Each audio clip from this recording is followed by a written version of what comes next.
Hello, beautiful friends. I am Laurel Bleadon-Maffei with Illuminating Souls, welcoming you to this episode of Sleepy Bedtime Blessings, a podcast designed to help you rest, relax, and fall asleep, all while deepening in your connection with your beautiful team of angels who love you so.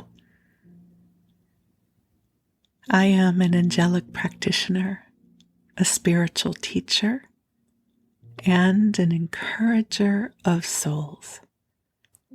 And you can learn more about my offerings at my website, illuminatingsouls.com. And my offerings include one-on-one angel sessions, soul mentoring, and a variety of classes designed to inspire your spirit. And I also am someone who listens to sleep podcasts every night as part of my bedtime routine. And I love the genre so much that I've created my own blend of sleep podcast magic, mojo, juju, goodness for you here. We blend together the love of the angels as well as a bedtime story. So the hour is going to run about an hour in length. For the first 15 to 20 minutes, I'll share with you some spiritual wisdom, insight, as well as calling in the angels to be with us. And then in the second part of the episode, I'm going to read you a story. If you want to skip right to that part, the time is in the show notes that you can jump to. And where I thought we could dive in is the exploration of the energy of stillness. It's a Monday morning as I record this for you, and I have this feeling of quiet within me. I don't feel like doing anything, and I'm so glad that making this podcast fits into my bubble of things I have energy for right now, because I feel like I don't have energy for much. And at times like this, I often contemplate one of the cards in the Osho Zen Tarot deck, which is a wonderful oracle deck. And one of the cards, it's an all-black card, so that can feel ominous, but it's not. And it has the word no thingness on it. No thingness, as opposed to nothingness. And the wisdom in the booklet that accompanies the cards talks about the potency of that pause in between breaths, or that moment just before a new universe is created. And I've always really appreciated that interpretation, because that's how this feels right now. That deep pause in between creations, that invitation to rest, to not need to achieve high levels of productivity in order to feel like we're accomplishing something. That sometimes just being in the quiet, connecting with Source, allowing our bodies to rest and our minds to rest as well, is what is needed in these moments as the waves of energy do their thing. I think I've always been someone who's very comfortable with not doing a lot, so these invitations tend to work really well for me. As I've shared with you before, I've always been a girl who wanted to do the least amount of work possible in order to achieve what I needed to achieve. So I was willing to work hard for the things I really wanted. And I always sort of just did the amount of work I needed to do in order to move forward. And in moments like this one, I absolutely have things I could be doing. But what I really feel like doing is nothing. As I record this, it's still the daytime and it's overcast. One of those mornings where we're cocooned by this gray sky. And it feels like a delicious invitation to cozy on up. And so here I am, snuggled into the blanket fort, bringing forth waves of angel love for you, my beloved friends. And I am so deeply grateful for you. You are why I make this podcast. The opportunity to share love and comfort and companionship with you is truly a blessing. So I invite you to take a nice deep breath in with me. And let's just go ahead and release anything that came before this moment. Giving ourselves the gift of presence to this moment, this beautiful, sweet, luxurious moment where there is nothing you need to do. Your assignment, your invitation right now is to rest. And just allow your body to grow heavy. If you're in bed already, if this is nighttime for you, snuggle into your comforters, your sheets, your pillows, whatever you use to make your bed cozy. And just allow your body to relax, allowing your consciousness to follow the rhythm of my voice and drift off whenever it is ready to do so. And I feel the angels here with us. They always have a warm, sweet, beautiful presence. And I feel the love come streaming in for you. So even though they are already here, I am a girl who loves ritual. And so I'm going to call them in now to be with us. And beautiful angels on high, we invite you to join us here, and we feel your welcoming, loving essence as we join you in this space. Angels, I ask that you help clear from us anything that does not belong to us. Help to lessen any burdens we have been carrying, especially the ones that are made of nothingness.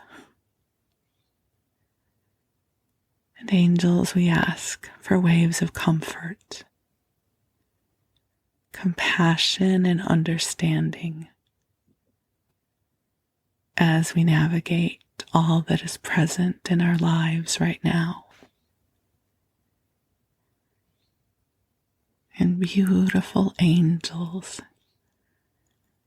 I ask that you hear the prayers of those who are joining us for this broadcast, that you bring blessings of light upon their path, that you give to them waves of inspiration, resourcefulness, magic, and healing and service to their highest and best good. So, dear ones, just take some nice deep breaths in, allowing the angels to be with you. They are filling the room that you are in with a soft pink light that is infused with love for you. It is creating a soft, buoyant vibration for you to drift off into as you move into the mystery of sleep, as your consciousness rests, providing for an expanse of replenishment and restoration. You, dear one, are a blessing in this world. You make the world a brighter place. And my hope is that while you sleep, the angels will help to infuse you with waves of inspiration, a lightness of spirit, a sense of on-purposeness that brings you a deep sense of fulfillment and joy. Just take some breaths in, just soaking up the light from the angels, feeling the goodness that is with you now. The angels invite you to give your worries to them, and they will carry them gently for you. Things are moving in your favor. As you rest tonight, goodness and light are flowing to you now.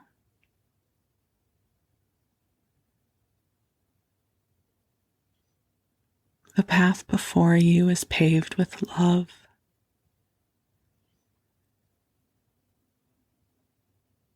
Allow yourself to say yes to the beauty that is within and all around you. You are opening to a brighter day. You are opening to brighter experiences for your life. And we are so grateful for an opportunity to love and support you.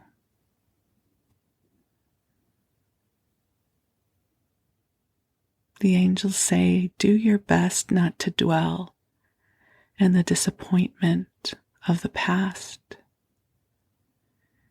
And if you'd like, they will help clear old lines of disappointment from you as you sleep.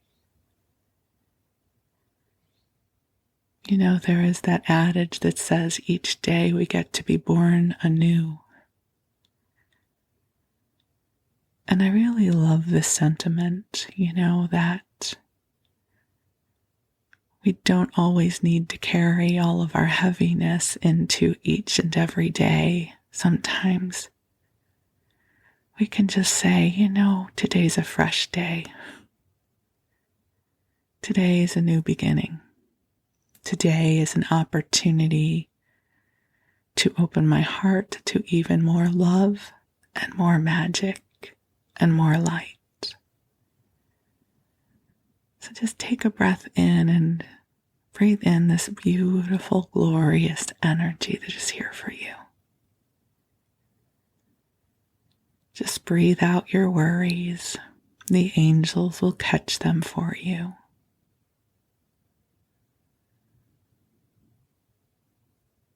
And breathe in the beautiful potential that is here for you now. You're doing so much better than you know.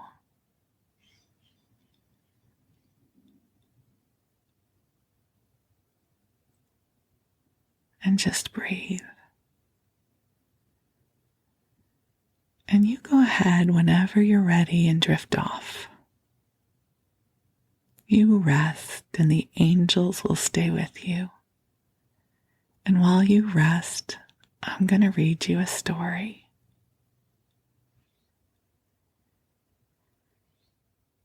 And tonight, I'm guided to go back to reading Anne of Green Gables. I just love this story. If this is the first time you're joining us for this story, I will give you a bit of a rambling recap. I know I ramble in these recaps, but hopefully it's going to help put you to sleep. So Anne of Green Gables is a book by Lucy Maud Montgomery. It takes place, I think, in the early 1900s, somewhere around then. And Anne is an orphan. She's about 12 or 13 years old. And Mirella and Matthew Cuthbert are brother and sister. They're near their 60s, so they're an older family, and they have a farm called Green Gables. And they hear from a family friend that they have the opportunity to adopt an orphan, and adopting the orphan will give them help around the farm as well as give them an opportunity to give a child who needs a good home a good home. So they sign up to adopt an orphan boy. And Matthew, who's very shy and quiet, goes to the train station to pick up the boy, but there has been a mix-up. And Anne is there. And Anne has long, bright red hair. She talks a mile a minute. She has an enormous imagination and vocabulary, and she names everything the lake of shining waters, and she's very fanciful and dreamy and a girl after my own heart. So Matthew doesn't know how to say no to her at the train station, and he decides to bring her home and let Mirella deal with it. And Anne manages to warm her way into their hearts, and they decide to adopt her. So that's the first part of the book. We're still pretty early in the book here. And one of Anne's deepest dreams is to have a bosom friend, a best friend that she will be friends with for the rest of her life. And she gets that in her neighbor, Diana Barry. They're best friends. And Anne has been having some trouble with one of the boys in school, Gilbert Blythe. And this part of the book that we're in now, the title it's chapter 16. It says, Diana is invited to tea with tragic results. Now, before you get worried, no one dies. It's not that kind of tragic results. It's more like chaos and difficulty. And as I seem to recall, spoilers, in this chapter, Anne gets permission to invite Diana over for tea. Right? They're going to be very proper in having a tea, and by accident, as I seem to recall, I think it's this chapter, you can tell I'm a TV person, huh? In this chapter, she accidentally serves Diana cherry cordial, which was in the wrong bottle, and Diana gets drunk. That's what I think the tragic results are. I have watched the series Anne with an E on Netflix here in the US. I know it's a Canadian series, but here in the US, most of us watched it on Netflix. I've also been listening to another sleep podcast called The Sleepy Bookshelf, reading Anne of Green Gables. And I've been reading it to you, and so the plot lines are all jumbled in my consciousness. But I think that's what this chapter is. But we'll find out together. I love Lucy Maud Montgomery's writing. She writes in rich, fanciful terms, very descriptive, and she's the best. So I'm looking forward to sharing this chapter with you as we cozy up together. All right, so here we go. Chapter 16. Diana is invited to tea with tragic results. October was a beautiful month at Green Gables when the birches in the hollow turned as golden as sunshine, and the maples behind the orchard were royal crimson, and the wild cherry trees along the lane put on the loveliest shades of dark red and bronzy green, while the fields sunned themselves into the aftermaths. I mean, is that not just gorgeous language? Oh, I'm just in love. Okay, I'm sorry. I'll keep going. Anne reveled in the world of color about her. "Oh, Mirella," she exclaimed one Saturday morning, coming dancing in with her arms full of gorgeous boughs. "I am so glad I live in a world where there are Octobers. It would be terrible if we just skipped from September to November, wouldn't it? Look at these maple branches. Don't they give you a thrill? Several thrills? I'm going to decorate my room with them." "Messy things," said Mirella, whose aesthetic sense was not noticeably developed. "You clutter up your room entirely too much with out-of-door stuff, Anne. Bedrooms were made to sleep in." "Oh, and dream in too, Mirella. And you know one can dream so much better in a room where there are pretty things. I am going to put these boughs in the old blue jug and set them on my table. Mind you, don't drop leaves all over the stairs then. I am going on a meeting of the Aid Society at Carmody this afternoon, Anne, and I won't likely be home before dark. You'll have to get Matthew and Jerry their supper, so mind you don't forget to put the tea to draw until you sit down at the table as you did last time." "It was dreadful of me to forget," said Anne apologetically. "But that was the afternoon I was trying to think of a name for Violet Vale, and it crowded other things out. Matthew was so good. He never scolded a bit. He put the tea down himself and said we could wait a while as well as not. And I told him a lovely fairy story while we were waiting, so he didn't find the time long at all. It was a beautiful fairy story, Mirella. I forgot the end of it, so I made up an ending for it myself. And Matthew said he couldn't tell where the join came in." "Matthew would think it all right, Anne, if you took a notion to get up and have dinner in the middle of the night. But you keep your wits about you this time. And I don't really know if I'm doing it right. It may make you more addlepated." Addlepated? Is that a word? Addlepatted. Addlepated.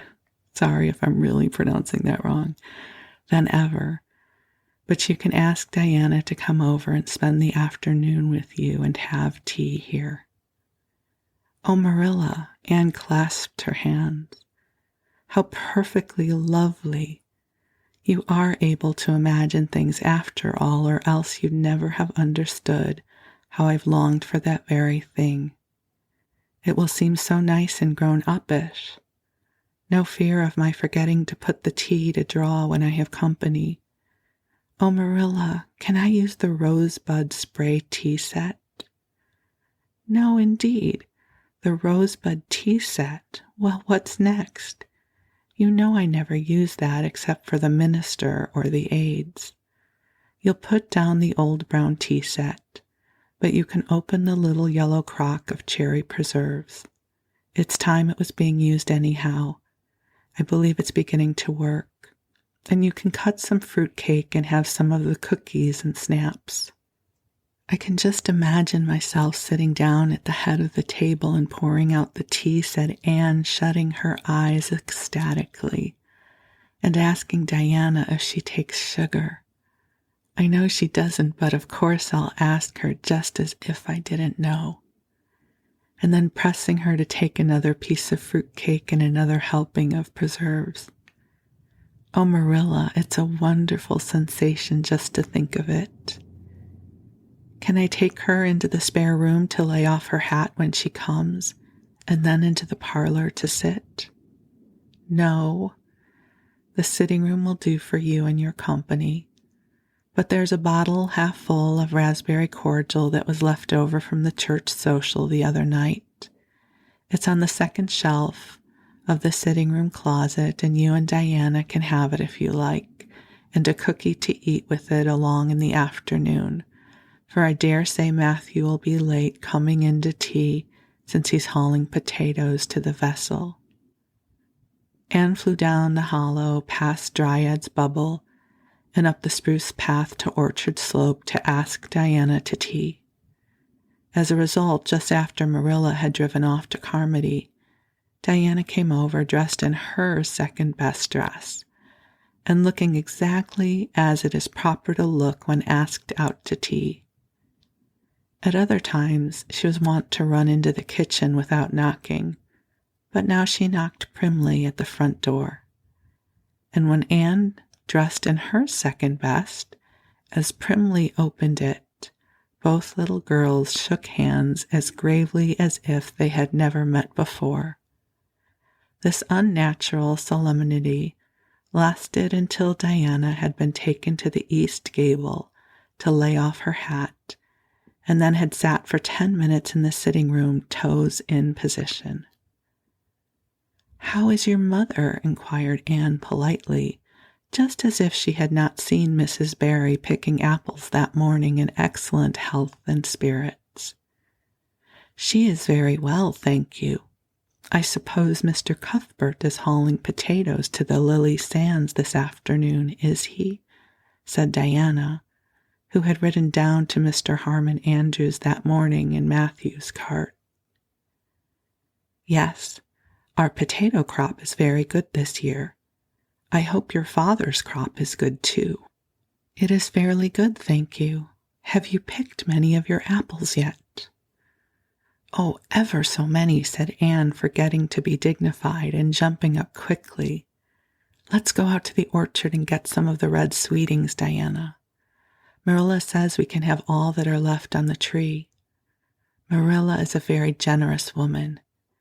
She said we could have fruit cake and cherry preserves for tea, but it isn't good manners to tell your company what you are going to give them to eat, so I won't tell you what she said we could have to drink. Only it begins with an R and a C, and it's a bright red color. I love bright red drinks, don't you? They taste twice as good as any other color." And I should just insert that I said before that she gave them the red cordial, which I thought was the liquor, but apparently the red cordial is a child-friendly drink, because Mirella would have never suggested that Anne gave Diana alcohol. But I know that she winds up giving her alcohol by mistake, so the red cordial is not it. She just thinks it's red cordial, but it's something else. Okay, we'll go back though. The orchard, with its great sweeping boughs that bent to the ground with fruit, proved so delightful that the little girls spent most of the afternoon in it, sitting in a grassy corner where the frost had spared the green, and the mellow autumn sunshine lingered warmly, eating apples and talking as hard as they could. Diana had so much to tell Anne of what went on in school. She had to sit with Gertie Pye and she hated it. Gertie squeaked her pencil all the time and it just made her, Diana's, blood run cold. Ruby Gillis had charmed all her warts away, true's you live, with a magic pebble that old Mary Jo from the creek gave her. You had to rub the warts with the pebble and then throw it away over your left shoulder at the time of the new moon, and the warts would all go. Charlie Sloane's name was written up with M. White's on the porch wall, and M. White was awful mad about it. Sam Bolter had sassed Mr. Phillips in class, and Mr. Phillips whipped him, and Sam's father came down to the school and dared Mr. Phillips to lay a hand on one of his children again. And Mattie Andrews had a new red hood and a blue crossover with tassels on it, and the airs she put on about it were perfectly sickening. And Lizzie Wright didn't speak to Mamie Wilson because Mamie Wilson's grown-up sister had cut out Lizzie Wright's grown-up sister with her bow. And everybody missed Anne so and wished she would come to school again. And Gilbert Blythe, but Anne did not want to hear about Gilbert Blythe. She jumped up hurriedly and said suppose they go in and have some raspberry cordial. Anne looked on the second shelf of the room pantry, but there was no bottle of raspberry cordial there. Search revealed it away back on the top shelf. Anne put it on a tray and set it on the table with a tumbler. "Now please help yourself, Diana," she said politely. "I don't believe I'll have any just now. I don't feel as if I wanted any after all those apples." Diana poured herself out a tumbler full, looked at its bright red hue admiringly, and then sipped it daintily. "That's awfully nice raspberry cordial, Anne," she said. "I didn't know raspberry cordial was so nice." "I'm real glad you like it. Take as much as you want. I'm going to run out and stir up the fire. There are so many responsibility on a person's mind when they're keeping house, isn't there?" When Anne came back from the kitchen, Diana was drinking her second glassful of cordial, and being entreated thereto by Anne, she offered no particular objection to drinking of a third. The tumblerfuls were generous ones, and the raspberry cordial was certainly very nice. "The nicest I ever drank," said Diana. "It's ever so much nicer than Mrs. Lynde's, although she brags of hers so much. It doesn't taste a bit like hers." "I should think Mirella's raspberry cordial would probably be nicer than Mrs. Lynde's," said Anne loyally. "Mirella is a famous cook. She's trying to teach me to cook, but I assure you, Diana, it is uphill work. There's so little scope for imagination in cookery. You just have to go by rules. The last time I made a cake, I forgot to put the flour in. I was thinking the loveliest story about you and me, Diana. I thought you were desperately ill with smallpox and everybody deserted you, but I went boldly to your bedside and nursed you back to life, and then I took the smallpox and died." And I'm sorry, I love her drama. So then I took the smallpox and died, and I was buried under those poplar trees in the graveyard, and you planted a rose bush by my grave and watered it with your tears, and you never, never forgot the friend of your youth who sacrificed her life for you. Oh, it was such a pathetic tale, Diana. The tears just rained down over my cheeks while I mixed the cake. But I forgot the flour, and the cake was a dismal failure. Flour is so essential to cakes, you know. Mirella was very cross, and I don't wonder. I'm a great trial to her. She was terribly mortified about the pudding sauce last week. We had a plum pudding for dinner on Tuesday, and there was half the pudding and a pitcher full of sauce left over. Mirella said there was enough for another dinner and told me to set it on the pantry shelf and cover it. I meant to cover it just as much as could be, Diana. But when I carried it in, I was imagining I was a nun Of course, I'm a Protestant, but I imagined I was a Catholic, taking the veil to bury a broken heart in cloistered seclusion, and I forgot all about covering the pudding sauce. I thought of it next morning and ran to the pantry. Diana, fancy, if you can, my extreme horror at finding a mouse drowned in that pudding sauce. I lifted the mouse out with a spoon and threw it out in the yard, and then washed the spoon in 3 waters. Mirella was out milking, and I fully intended to ask her when she came in if I'd give the sauce to the pigs, but when she did come in, I was imagining that I was a frost fairy going through the woods, turning the trees red and yellow, whichever they wanted to be, so I never thought about the pudding sauce again. And Mirella sent me out to pick apples. Well, Mr. and Mrs. Chester Ross from Spencervale came here that morning. You know they are very stylish people, especially Mr. Chester Ross. When Mirella called me in, dinner was all ready and everybody was at the table. I tried to be as polite and dignified as I could be, for I wanted Mrs. Chester Ross to think I was a ladylike little girl, even if I wasn't pretty. Everything went right until I saw Mirella coming in with the plum pudding in one hand and the pitcher of pudding sauce warmed up in the other. Diana, that was a terrible moment. I remembered everything, and I just stood up in my place and shrieked out, "Mirella, you mustn't use that pudding sauce. There was a mouse drowned in it. I forgot to tell you before." Oh, Diana, I shall never forget that awful moment if I live to be 100.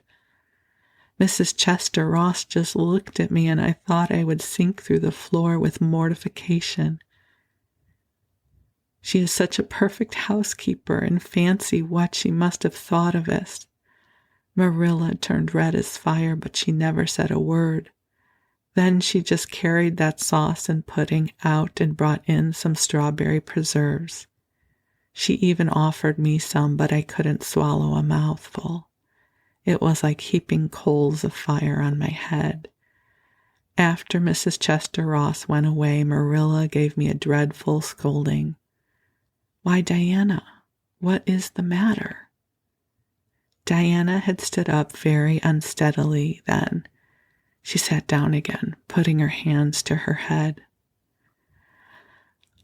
I'm awfully sick," she said a little thickly. "I must go home right now." "Oh, you mustn't dream of going home without your tea," cried Anne in distress. "I'll get it right off. I'll go and pull the tea down this very minute." "I must go home," repeated Diana, stupidly but determined. "Let me get you a lunch anyhow," implored Anne. "Let me give you a bit of fruit cake and some of the cherry preserves. Lie down on the sofa for a little while and you'll be better. Where do you feel bad?" "I must go home," said Diana, and that was all she would say. In vain Anne pleaded.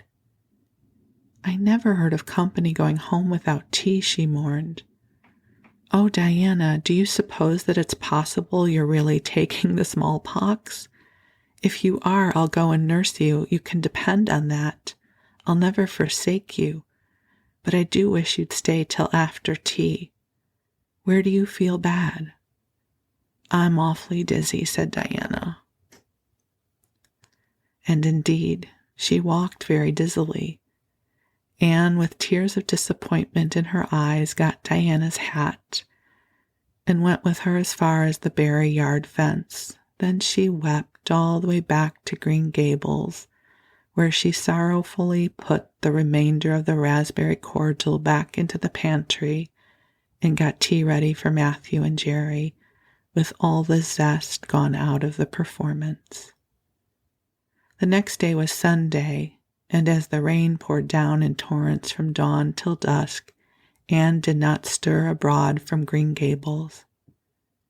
Monday afternoon, Mirella sent her down to Mrs. Lynde's on an errand. In a very short space of time, Anne came flying back up the lane with tears rolling down her cheeks. Into the kitchen she dashed and flung herself face downward on the sofa in an agony. "Whatever has gone wrong now, Anne?" queried Mirella in doubt and dismay. "I do hope you haven't gone and been saucy to Mrs. Lynde again." No answer from Anne save more tears and stormier sobs. "Anne Shirley, when I ask you a question, I want to be answered. Sit right up this very minute and tell me what you are crying about." Anne sat up, tragedy personified. "Mrs. Lynde was up to see Mrs. Barry today, and Mrs. Barry was in an awful state," she wailed. "She says that I sent Diana drunk Saturday and sent her home in a disgraceful condition. And she says I must be a thoroughly bad, wicked little girl, and she's never, never going to let Diana play with me again. Oh, Marilla, I'm just overcome with woe." Marilla stared in blank amazement. "Set Diana drunk," she said when she found her voice. "Anne, are you or Mrs. Barry crazy? What on earth did you give her?" "Not a thing but raspberry cordial," sobbed Anne. "I never thought raspberry cordial would set people drunk, Marilla, not even if they drank 3 big tumblerfuls as Diana did. Oh, it sounds so like Mrs. Thomas's husband, but I didn't mean to set her drunk." "Drunk fiddlesticks," said Mirella, marching to the sitting room pantry. There on the shelf was a bottle which she at once recognized as one containing some of her 3-year-old homemade currant wine, for which she was celebrated in Avonlea, although certain of the stricter sort, Mrs. Barry among them, disapproved strongly of it. And at the same time Marilla recollected that she had put the bottle of raspberry cordial down in the cellar instead of in the pantry as she had told Anne. She went back to the kitchen with the wine bottle in her hand. Her face was twitching in spite of herself. "Anne, you certainly have a genius for getting into trouble. You went and gave Diana currant wine instead of raspberry cordial. Didn't you know the difference yourself?" "I never tasted it," said Anne. "I thought it was the cordial.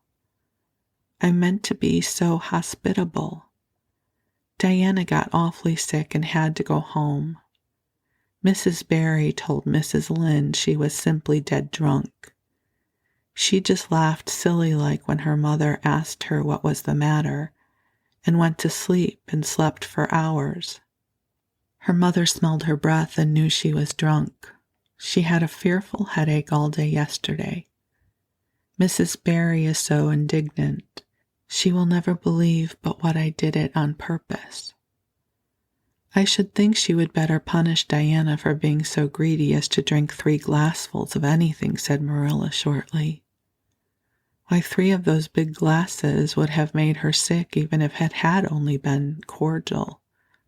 Well, this story will be a nice handle for those folks who are so down on me for making currant wine, although I haven't made any for 3 years since I found out that the minister didn't approve. I just kept that bottle for sickness. There, child, don't cry. I can't see as you were to blame, although I am sorry it happened so." "I must cry," said Anne. "My heart is broken. The stars in their courses fight against me, Marilla. Diana and I are parted forever. Oh, Marilla, I little dreamed of this when we first swore our vows of friendship. Don't be foolish, Anne. Mrs. Barry will think better of it when she finds you're not to blame. I suppose she thinks you've done it for a silly joke or something of that sort. You'd best go up this evening and tell her how it was. My courage fails me at the thought of facing Diana's injured mother," sighed Anne. "I wish you'd go, Marilla. You're so much more dignified than I am. Likely she'll listen to you quicker than to me." "Well, I will," said Mirella, reflecting that it would probably be the wiser course. "Don't cry any more, Anne. It will be all right." Mirella had changed her mind about it being all right by the time she got back from Orchard Slope. Anne was watching for her coming and flew to the porch door to meet her. "Oh, Mirella, I know by your face that it's been no use," she said sorrowfully. "Mrs. Barry won't forgive me?" "Mrs. Barry, indeed," snapped Mirella. "Of all the unreasonable women I ever saw, she's the worst. I told her it was all a mistake and you weren't to blame, but she just simply didn't believe me. And she rubbed it well in about my currant wine and how I'd always said it couldn't have had the least effect on anybody. I just told her plainly that currant wine wasn't meant to be drunk 3 tumblerfuls at a time, and that if a child I had to do with was so greedy, I'd sober her up with a right good spanking." Mirella whisked into the kitchen, grievously disturbed, leaving a very much distracted little soul in the porch behind her. Presently Anne stepped out bareheaded into the chill autumn dusk. Very determinedly and steadily, she took her way down through the sere clover field over the log bridge and up through the spruce grove, lighted by a pale little moon hanging low over the western woods. Mrs. Barry, coming to the door in answer to a timid knock, found a white-lipped, eager-eyed little girl on the doorstep. Her face hardened. Mrs. Barry was a woman of strong prejudices and dislikes, and her anger was of the cold, sullen sort which is always hardest to overcome. To do her justice, she really believed Anne had made Diana drunk out of sheer malice prepense, and she was honestly anxious to preserve her little daughter from the contamination of further intimacy with such a child. "What do you want?" she said stiffly. Anne clasped her hands. "Oh, Mrs. Barry, please forgive me. I did not mean to intoxicate Diana. How could I? Just imagine if you were a poor little orphan girl that kind people had adopted, and you had just one bosom friend in all the world. Do you think you would intoxicate her on purpose? I thought it was only raspberry cordial. I was firmly convinced it was raspberry cordial. Oh, please, don't say that you won't let Diana play with me anymore. If you do, it will cover my life with a dark cloud of woe." This speech, which would have softened good Mrs. Lynde's heart in a twinkling, had no effect on Mrs. Barry, except to irritate her still more. She was suspicious of Anne's big words and dramatic gestures and imagined that the child was making fun of her. So she said coldly and cruelly, "I don't think you are a fit little girl for Diana to associate with. You'd better go home and behave yourself." Anne's lips quivered. "Won't you let me see Diana just once to say farewell?" she implored. "Diana has gone over to Carmody with her father," said Mrs. Barry, going in and shutting the door. Anne went back to Green Gables, calm with despair. "My last hope is gone," she told Mirella. "I went up and saw Mrs. Barry myself, and she treated me very insultingly. Mirella, I do not think she is a well-bred woman.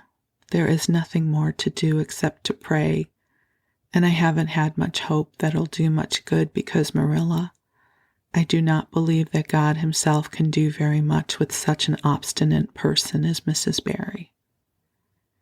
"Anne, you shouldn't say such things," rebuked Mirella, striving to overcome that unholy tendency to laughter which she was dismayed to find growing upon her. And indeed, when she told the whole story to Matthew that night, she did laugh heartily over Anne's tribulations. But when she slipped into the east gable before going to bed and found that Anne had cried herself to sleep, an unaccustomed softness crept into her face. "Poor little soul," she murmured. lifting a loose curl of hair from the child's tear-stained face, and then she bent down and kissed the flushed cheek on the pillow. Chapter 17, A New Interest in Life. The next afternoon, Anne, bending over her patchwork at the kitchen window, happened to glance out and beheld Diana down by the Dryad's bubble, beckoning mysteriously.